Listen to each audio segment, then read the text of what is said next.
Hola chicos de sexto primaria, mi nombre es Laura y voy a ser la profe de ustedes el año que viene en Ciencias Naturales. Les propongo una actividad que es que vayan leyendo las páginas que les indicó la señora Débora y a la vez vayan escuchando porque yo se las voy a leer para acompañarlos a que entiendan esta actividad. Es algo que hacemos mucho en primero en secundaria, de que yo les leo a los chicos y se lo subo en forma de video en este contexto en el cual trabajamos todo virtual. Si estuviéramos en clase sabemos que las cosas serían distintas. A los chicos de secundaria les ayuda mucho esta actividad que yo les hago y se me ocurrió que también podía proponérsela a ustedes para que vayan acostumbrándose a estos modos de trabajar.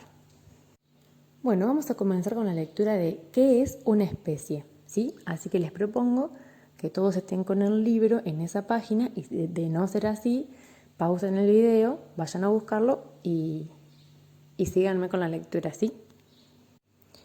En biología se agrupa a los seres vivos en distintas categorías. Una de estas categorías es la de especie. La palabra especie proviene del latín specie, que significa aspecto o tipo. A lo largo de la historia, los científicos han intentado determinar qué es una especie.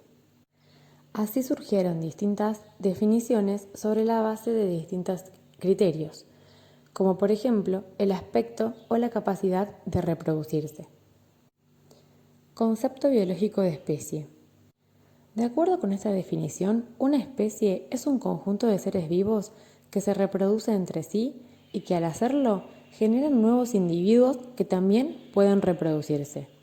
Por ejemplo, un caballo y una yegua son de la misma especie porque si se reproducen, tienen crías, que a su vez también pueden tener crías. En cambio, un caballo y una burra pueden aparearse y tener crías, pero estas crías no son fértiles, es decir, no pueden reproducirse. Un caballo y una burra son de especies diferentes.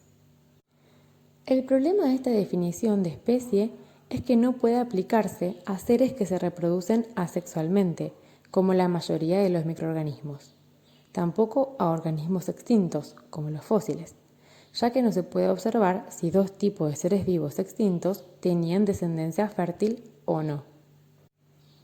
Y ahora vamos a leer la otra definición que existe, ¿sí? ¿Por qué hay otra definición? Bueno, porque recién les explicó el texto que esta definición, si bien es muy útil, presenta problemas, ¿sí?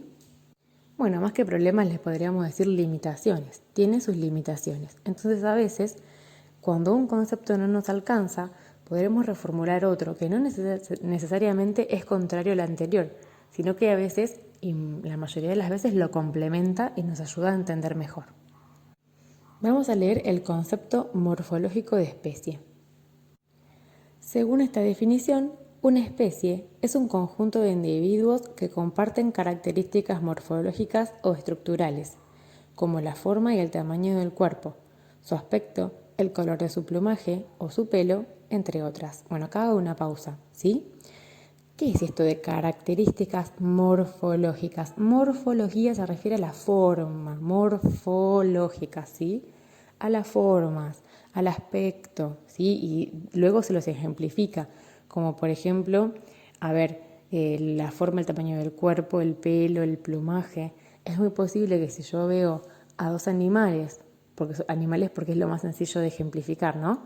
Que son muy, muy parecidos entre sí, yo puedo llegar a pensar que son de la misma especie. Lo mismo que si yo veo a dos pájaros que tienen una tonalidad de plumaje parecido, es lógico que yo piense que pertenecen a la misma especie o por lo menos que están muy emparentados. La definición morfológica de especies tiene la ventaja de poder aplicarse en casos en los que no existe la reproducción sexual o en la que ésta no se puede observar. Ambos casos se acuerdan que nos limitaba el concepto biológico de especie, ¿sí? Por ejemplo, en los fósiles o en aquellas especies que se reproducen de manera sexual.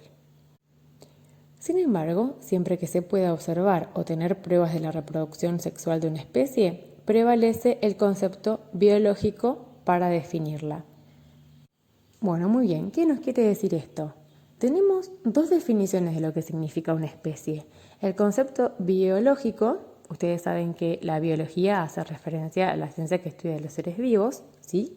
Que este concepto es el más utilizado y el que más van a encontrar si ustedes googlean o si ustedes buscan en otros libros. Y también tenemos el concepto morfológico de especie. Recuerden que morfológico hace ilusión a la forma, al aspecto, ¿sí? Que lo usamos únicamente cuando el concepto biológico no nos alcanza.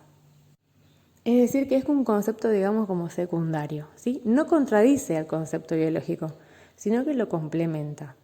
Cuando el concepto biológico de especie a mí no me alcanza para saber, por ejemplo, cuando yo tengo una especie que se reproduce de manera sexual, ¿se acuerdan cuál era la reproducción asexual? Cuando un individuo se reproducía sin la necesidad de cruzar sus genes con otro. Entonces yo no puedo saber si al cruzar los genes con otro individuo produce descendencia fértil o no, porque ese individuo solito se puede reproducir, ¿sí? Esa es la reproducción asexual. En ese caso a mí el concepto biológico no me sirve. ¿Y en qué otro caso no me sirve el concepto biológico? Cuando, por ejemplo, estoy estudiando fósiles o especies extintas o especies en la cual no puedo observar cómo es la reproducción porque son de difícil estudio. Imagínense especies marinas que hay muchísimas que todavía no están estudiadas, ¿sí? O son muy difíciles de estudiar o de aislar en el laboratorio para estudiar. Entonces, cuando yo no puedo observar la reproducción de una especie, por ejemplo, por estar extinta, imagínense los fósiles, que lo que más nos gusta pensar es de dinosaurios, pero hay fósiles de un montón de especies, hasta de plantas, ¿sí?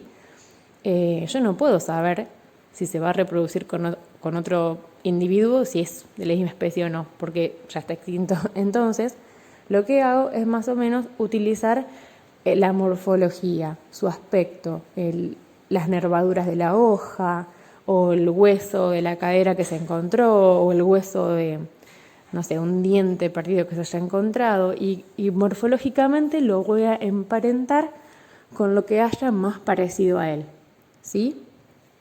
Bueno, espero que haya sido clara. Si no fui clara, me lo pueden dejar acá abajo en comentarios o si tienen alguna duda. Y espero que les haya gustado este audio que les grabé. Se los mando en forma de video porque si no, no se los puedo subir a YouTube. Y espero que lo puedan ver y si lo es así, me pueden comentar. Nos vamos a seguir encontrando para otras actividades muy pronto y vamos a agregarle algunas otras cositas de a poquito. Espero que estén todos bien y que les haya gustado esta lectura.